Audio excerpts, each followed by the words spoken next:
Thank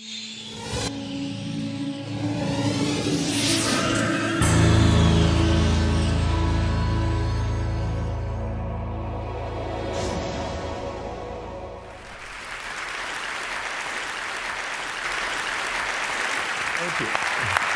I have to tell you, I'm both challenged and excited. My excitement is I get a chance to give something back. My challenge is the shortest seminar I usually do is 50 hours. And I'm not exaggerating. I do weekends, and what I do more than that, obviously, coach people, but I'm into immersion, because how'd you learn language? You didn't learn it by just learning principles. You got in it, and you did it so often that it became real. And the bottom line of why I'm here, besides being a crazy mofo, is that I'm really in a position, I'm not here to motivate you, obviously, you don't need that. And a lot of times that's what people think I do, and it's the furthest thing from it. What happens though is people say to me, well, I don't need any motivation. And I say, well, that's interesting, that's not what I do. I'm the why guy. I don't know why you do what you do. What is your motive for action? What is it that drives you in your life today, not 10 years ago, or are you running the same pattern? Because I believe that the invisible force of internal drive activated is the most important thing in the world. I'm here because I believe emotion is the force of life. All of us here have great minds. You know, most of us here have great minds, right? I don't know if I'm in the category, but we all know how to think. And with our minds, we can rationalize anything, we can make anything happen. We can, I agree with what was described a few days ago about this idea that people work in their self-interest, but we all know that that's bullshit at times. You don't work in your self-interest all the time. Because when emotion comes into it, the wiring changes in the way it functions. And so it's wonderful for us to think intellectually about how the life of the world is, and especially those who are very smart. We can play this game in our head, but I really want to know what's driving you. And what I'd like to maybe invite you to do by the end of this talk is explore where you are today for two reasons. One, so that you can contribute more. And two, so that hopefully we can not just understand other people more, but maybe appreciate them more and create the kinds of connections that can stop some of the challenges that we face in our society today. They're only going to get magnified by the very technology that's connecting us, because it's making us intersect. And that intersection doesn't always create the view of everybody now understands everybody and everybody appreciates everybody. So I've had an obsession basically for 30 years. And that obsession has been what makes the difference in the quality of people's lives? What makes a difference in their performance? Because that's what I got hired to do. I got to produce the result now. That's what I've done for 30 years. I get the phone call when the athlete is burning down on national television and they were ahead by 5 strokes and now they can't get back on the course. And I got to do something right now to get the result or nothing matters. I get the phone call when the child is going to commit suicide, and I got to do something right now. And in 29 years, I'm very grateful to tell you I've never lost one in 29 years. It doesn't mean I won't someday, but I haven't done it. And the reason is an understanding of these human needs that I want to talk to you about. So when I get those calls about performance, that's one thing, like how do you make a change?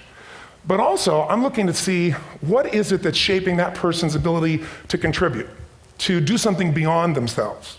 So maybe the real question is, you know, I look at life and say there's 2 master lessons. One is there's the science of achievement, which almost everyone in this room has mastered to an amazing extent. That's how do you take the invisible and make it visible, right? How do you take what you dream about and make it happen? Whether it be your business, your contribution to society, money, whatever it is for you, your body, your family. But the other lesson of life that is rarely mastered is the art of fulfillment. Because science is easy, right? We know the rules, you write the code, you follow those, and you get the result. Once you know the game, you just, you up the ante, don't you? But when it comes to fulfillment, that's an art. And the reason is it's about appreciation and it's about contribution. You can only feel so much by yourself. So I've had an interesting laboratory to try to answer the question of the real question, which is what's the difference in somebody's life if you look at somebody like those people that you've given everything to, like all the resources they say they need. You gave them not a $100 computer, you gave them the best computer. You gave them love, you gave them joy, you were there to comfort them. And those people very often, and you know some of them I'm sure, end up the rest of their life with all this love, education, money, and background, spending their life going in and out of rehab. And then you meet people that have been through ultimate pain, psychologically, sexually, spiritually, emotionally abused, and not always, but often they become some of the people that contribute the most to society. So the question we got to ask ourselves really is, what is it? What is it that shapes us? And we live in a therapy culture. Most of us don't do that, but the culture is a therapy culture. And what I mean by that is the mindset that we are our past. And everybody in this room, you wouldn't be in this room if you bought that theory, but most of society thinks biography is destiny. The past equals the future. And of course it does if you live there. But what people in this room know, and what we have to remind ourselves though, because you can know something intellectually, you can know what to do and then not use it, not apply it. So really what we got to remind ourselves is decision is the ultimate power. That's what it really is. Now, when you ask people, Have you failed to achieve something? How many have ever failed to achieve something significant in your life? Say aye. Thanks for the interaction on a high level there. But if you ask people, why didn't you achieve something? Somebody who's working for you, or a partner, or even yourself, and you failed to achieve a goal, what's the reason people say they failed to achieve? What do they tell you? Didn't know enough, didn't have the knowledge, didn't have the money, didn't have the time, didn't have the technology, I didn't have the right manager. Didn't have the Supreme Court.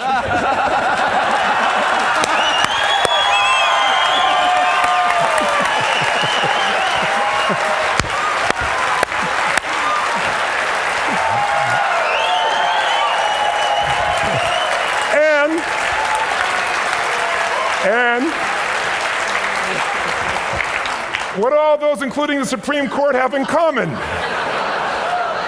They are a claim to you missing resources.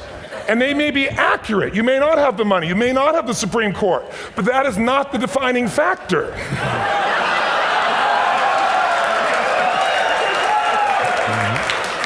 And you correct me if I'm wrong.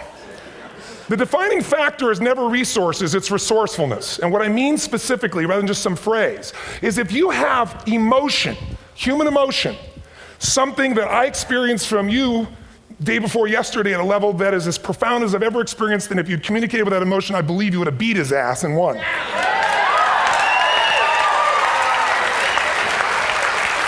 But how easy for me to tell him what he should do. Idiot, Robbins. But I know when we watched a debate, at that time, there were emotions that blocked people's ability to get this man's intellect and capacity and the way they came across to some people in that day. Because I know people that wanted to vote in your direction and didn't, and I was upset. But there was emotion that was there. How many know what I'm talking about here? Say aye. So emotion is it, and if we get the right emotion, we can get ourselves to do anything. We can get through it. If you're creative enough, playful enough, fun enough, can you get through to anybody, yes or no? Yes. If you don't have the money, but you're creative and determined enough, you find the way. So this is the ultimate resource, but this is not the story that people tell us, right? The story people tell us is a bunch of different stories. They tell us we don't have the resources, but ultimately, if you take a look here, flip it up if you would. They say, what are all the reasons they have in common? We've said that. Next one, please. He's broken my pattern, that son of a bitch. But I appreciated the energy, I'll tell you that. What determines your resources? We've said decisions shape destiny, which is my focus here. If decisions shape destiny, what determines it is 3 decisions. What are you going to focus on? Right now, you have to decide what you're going to focus on. In this second, consciously or unconsciously, the minute you decide to focus on something, you've got to give it a meaning. And whatever that meaning is produces emotion. Is this the end or the beginning? Is God punishing me or rewarding me, or is this the roll of the dice? And emotion then creates what we're going to do, or the action. So think about your own life, the decisions that have shaped your destiny. And that sounds really heavy, but in the last 5 or 10 years, 15 years, haven't there been some decisions you've made that if you made a different decision, your life would be completely different? How many can think of one, honestly? Better or worse? Say aye. So the bottom line is maybe it was where to go to work and you met the love of your life there. Maybe it was a career decision. I know the Google geniuses I saw here. I understand that their decision was to sell their technology at first. What if they made that decision versus to build their own culture? How would the world be different? How would their lives be different? Their impact. The history of our world is these decisions. When a woman stands up and says, no, I won't go to the back of the bus, she didn't just affect her life. That decision shaped our culture. Or someone standing in front of a tank. Or being in a position like Lance Armstrong and someone says to you, you got testicular cancer. That's pretty tough for any male, especially if you ride a bike. Right? You got it in your brain, you got it in your lungs. But what was his decision of what to focus on? Different than most people. What did it mean? It wasn't the end, it was the beginning. What am I gonna do? He goes off and wins 7 championships he never won once before the cancer because he got emotional fitness, psychological strength. That's the difference in human beings that I've seen of the 3 million I've been around. Because that's what my lab. I've had 3 million people from 80 different countries that I've had a chance to interact with over the last 29 years. And after a while, patterns become obvious. You see that South America and Africa maybe connect in a certain way, right? Other people say, oh, that sounds ridiculous. It's simple. So what shaped Lance? What shapes you? 2 invisible forces, very quickly. 1, state. We all have had times. Have you had a time you did something and after you did it, you thought to yourself, I can't believe I said that. I can't believe I did that. That was so stupid. Who's been there? Say aye. Have you ever done something after you do it, you go, that was me. right? It wasn't your ability, it was your state. Your model of the world is what shapes you long term.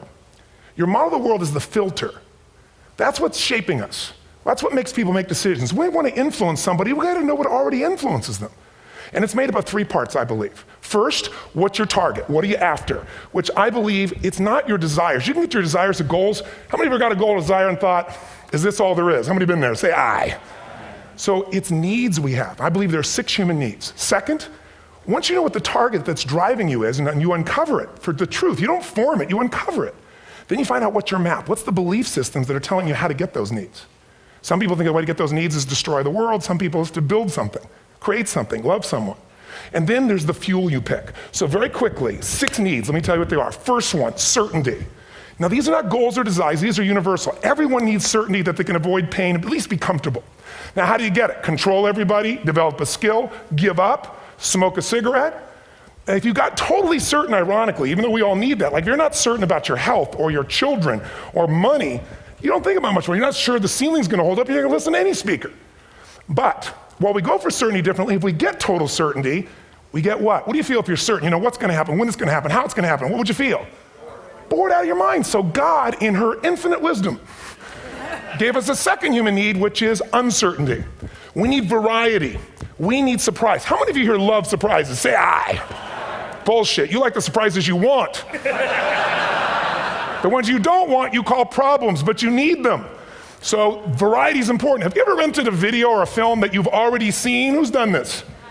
Get a fucking life. Right? Why are you doing it? You're certain it's good because you read it before, saw it before, but you're hoping it's been long enough you've forgotten enough there's variety. Third human need, critical, significance. We all need to feel important, special, unique. You can get it by making more money. You can do it by being more spiritual. You can do it by getting yourself in a situation where you put more tattoos and earrings in places humans don't want to know. Whatever it takes. The fastest way to do this, if you have no background, no culture, and no belief in resources or resourcefulness, is violence. If I put a gun to your head and I live in the hood, instantly I'm significant. 0 to 10, how high? 10. How certain am I you're going to respond to me? 10. How much uncertainty? Who knows what's going to happen next? Kind of exciting, like climbing up into a cave and doing that stuff all the way down there. Total variety and uncertainty. And it's significant, isn't it? So you're willing to risk your life for it. So that's why violence has always been around and will be around unless we have a consciousness change as a species. Now you can get significance a million ways, but to be significant, you got to be unique and different. Here's what we really need. Connection and love, fourth need. We all want it. Most people settle for connection because love's too scary. Don't want to get hurt. Who here has ever been hurt in an intimate relationship? Say aye. If you don't raise your hand, you'll have had other shit too, come on. And you're going to get hurt again. Aren't you glad you came to this positive visit? But here's what's true, we need it. We can do it through intimacy, through friendship, through prayer, through walking in nature. If nothing else works for you, get a dog. Don't get a cat, get a dog, because if you leave for 2 minutes, it's like you've been gone for 6 months when you show back up again 5 minutes later, right? Now these first 4 needs, every human finds a way to meet. Even if you lie to yourself, even if you have split personalities. But the last 2 needs, the first 4 needs are called the needs of the personality, is what I call it. The last 2 are the needs of the spirit. And this is where fulfillment comes. You won't get fulfillment from the first 4. You'll figure a way, smoke, drink, do whatever, meet the first 4. But the last 2, number 5, you must grow. We all know the answer here. If you don't grow, you what? If a relationship's not growing, if a business is not growing, if you're not growing, it doesn't matter how much money you have, how many friends you have, how many people love you, you feel like hell. And the reason we grow, I believe, is so we have something to give of value. Because the 6th need is to contribute beyond ourselves. Because we all know, corny as it sounds, the secret of living is giving. We all know life's not about me, it's about we. This culture knows that, this room knows that. And it's exciting. When you see Nicholas up here talking about his $100 computer, the most passionate, exciting thing is here's a genius, but he's got a calling now.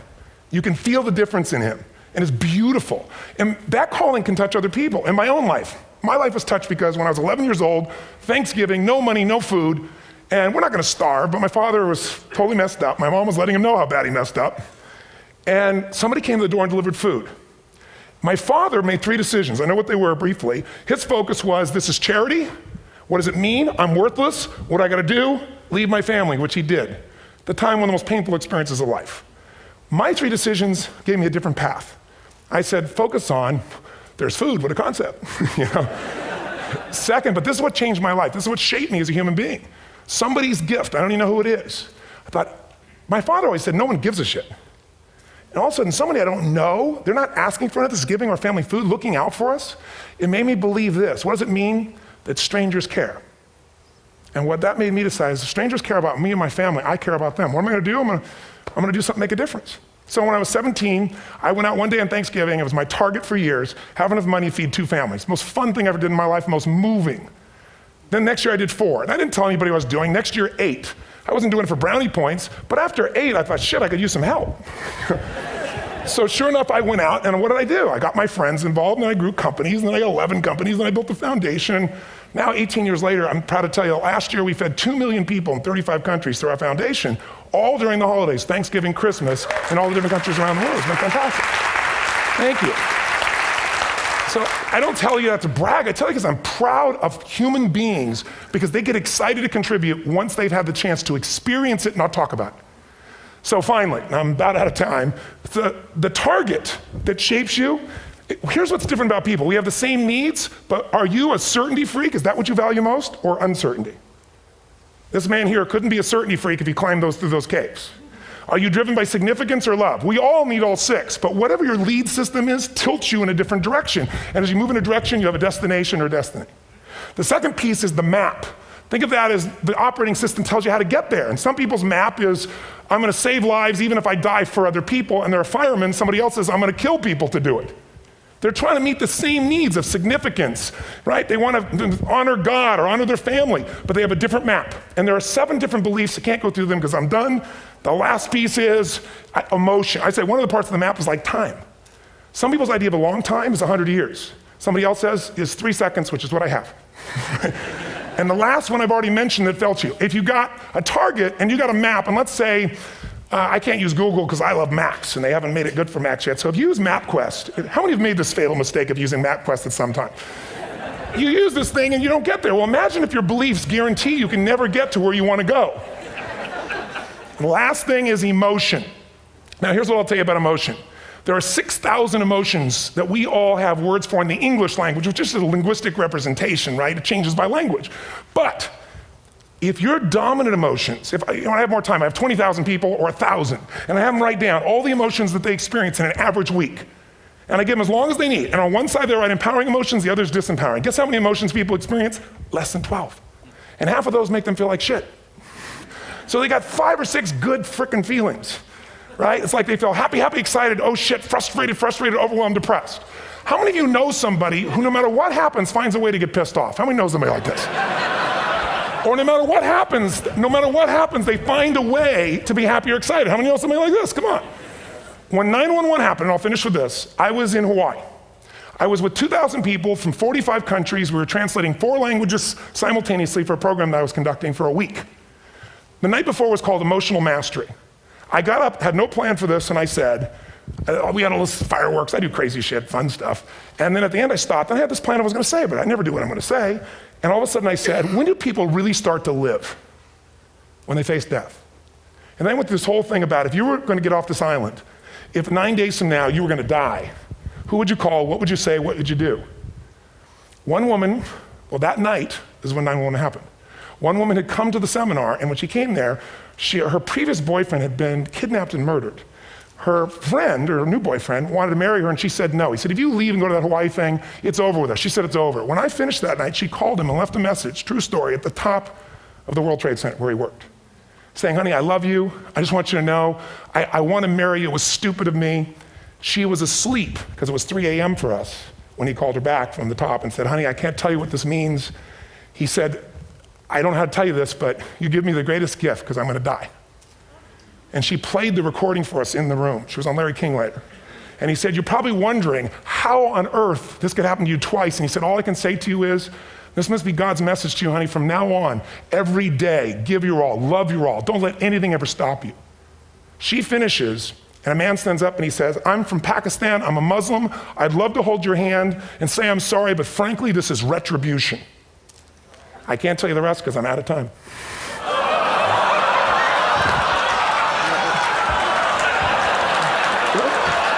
Are you sure? Finish the story.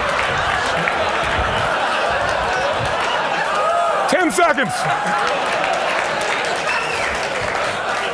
10 seconds. No, I want to be respectful. 10 seconds. All I can tell you is I brought this man on stage with a man from New York who worked in the World Trade Center, because I had about 200 New Yorkers there. More than 50 lost their entire companies, their friends, marking off their Palm Pilots. One financial trader, this woman made of steel, bawling, 30 friends crossing off that all died. And what I did to people said, what are we going to focus on? What does this mean, and what are we going to do? And I took the group and got people to focus on, if you didn't lose somebody today, your focus is going to be how to serve somebody else. There are people, the woman got up and she was so angry and screaming and yelling. And she wasn't from New York, she's not an American, she doesn't know anybody here. I said, you always get angry. She said, yes. Guilty people got guilty, sad people got sad. And I took these two men and did what I call an indirect negotiation. Jewish man with family in the occupied territories from New York who would have died if he was at work that day. And this man who wanted to be a terrorist, and made it very clear. And the integration that happened is on a film, which I'll be happy to send you, so you can really see what actually happened instead of my verbalization of it. But the two of them not only came together and changed their beliefs and models of the world, but they've worked together to bring, for almost 4 years now, to various mosques and synagogues, the idea of how to create peace. And he wrote a book, which is called My Jihad, My Way of Peace. So transformation can happen. So my invitation to you is this. Explore your web, the web in here. The needs, the beliefs, the emotions that are controlling you, for two reasons. So there's more of you to give. Achieve too, we all want to do it, but I mean give, because that's what's going to fill you up. And secondly, so you can appreciate, not just understand, that's intellectual, that's mind, but appreciate what's driving other people. It's the only way our world's going to change. God bless you, thank you, I hope this will serve. Teddy Robbins.